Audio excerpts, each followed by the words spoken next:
Hi, boys and girls. Today, I'm going to read The Dog That Dug for Dinosaurs. It's lesson 27 in the Journey series. The target skill is fact and opinion, and the genre is biography.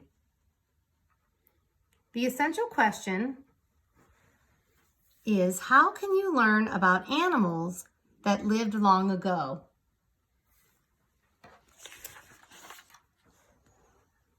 A long, long time ago, there was a little dog named Trey. He was black and white all over. He had friendly brown eyes and a very wiggly tail. Trey lived in England. Trey was a real dog, and this is an honestly true story about him. Trey loved two things most in the whole world. First, he loved Mary Anning.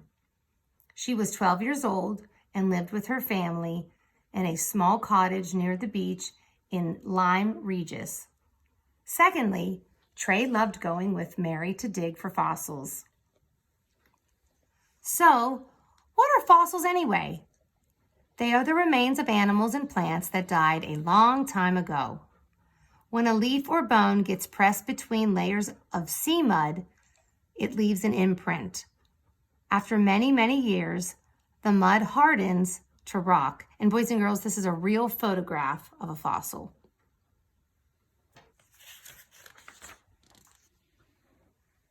Trey and Mary knew that they would find the very best fossils high up on the cliffs around the beach. They climbed up there every day. Trey sniffed the rocks. Sniff, sniff. He pawed the dirt. Scratch, scratch. Mary used a small hammer and chisel. Tap, tap, tap. With these tools, Mary carefully cut fossils out of the cliff, just as her father had shown her. Trey watched as she placed the fossils in her basket. Most of them looked like seashells. Mary and Trey sold them as souvenirs to the tourists that came by stagecoach to swim at the beach near their home. One day, Trey and Mary discovered some very large bones sticking out of the rocks. They were huge. Trey growled and tried to dig the bones out. Mary used her hands to brush away the loose dirt. "Trey, we've discovered a monster," she declared.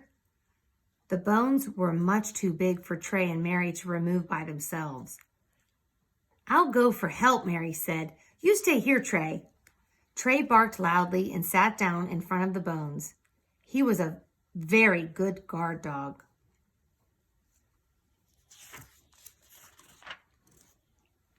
Mary ran all the way back to town and asked some grown-ups to help her. "Trey and I have found something really special in the cliff," she told them. "Just wait and see." When the men saw the giant rib bones in the side of the cliff, they were amazed. "What a beast!" they cried.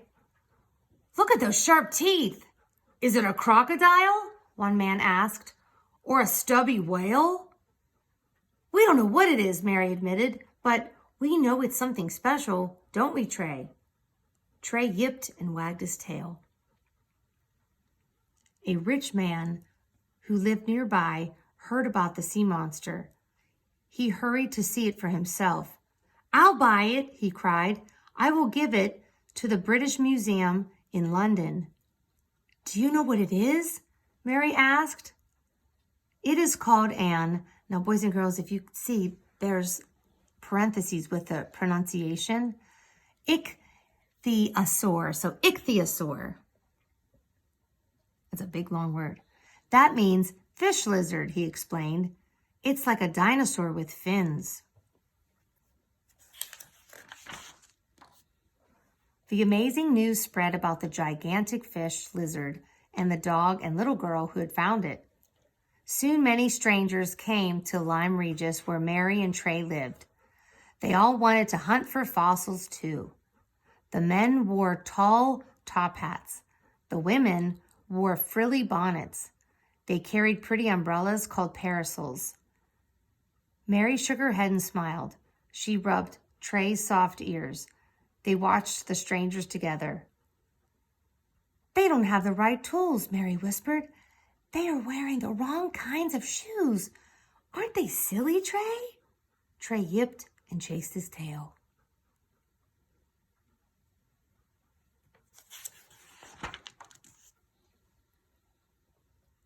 Curious scientists visited Lyme Regis too. One man came from the university in Oxford.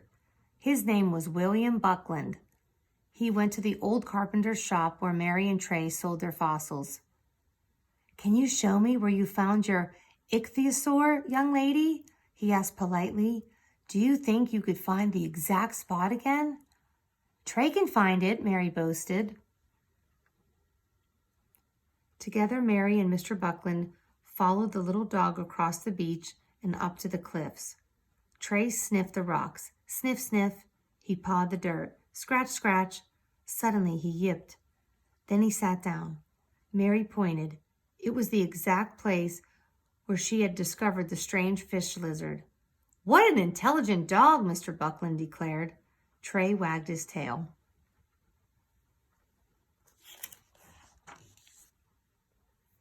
Trey and Mary continued to dig for fossils. They were very careful. Mary watched for falling rocks like her dad told her. Trey looked out for storms and high tides. Then one day they discovered another giant creature. "Look, Trey," Mary cried. "Is it a sea dragon?" Trey sniffed the skeleton and snapped at it with his teeth. The creature had a long, long neck. Its backbone was like a humped turtle shell. Instead of feet and legs, it had 4 large paddles. But it wasn't a sea dragon. Mr. Buckland called it a plesiosaur.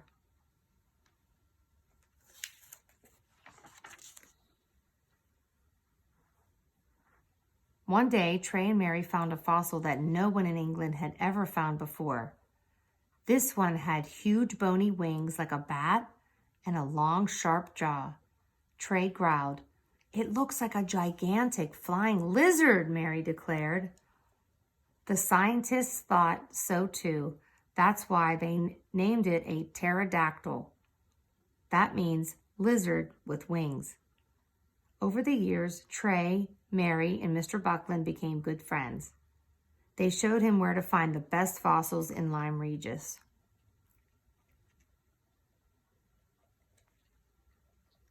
Mr. Buckland brought books about dinosaurs for Mary. He brought beef bones for Trey.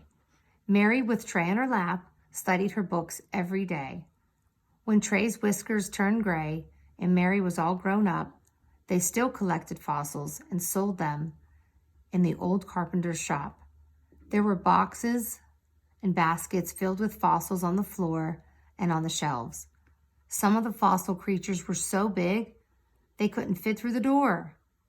Sometimes children and tourists stopped in to buy fossils of ancient sand dollars or tiny fish and curly shells. Many scientists came to the shop to buy fossils too. They brought carts and wagons to haul away the really large ones.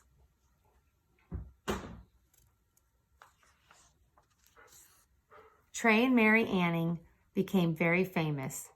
Today, if you go to the National History Museum in London, you can see the large fossils they discovered together.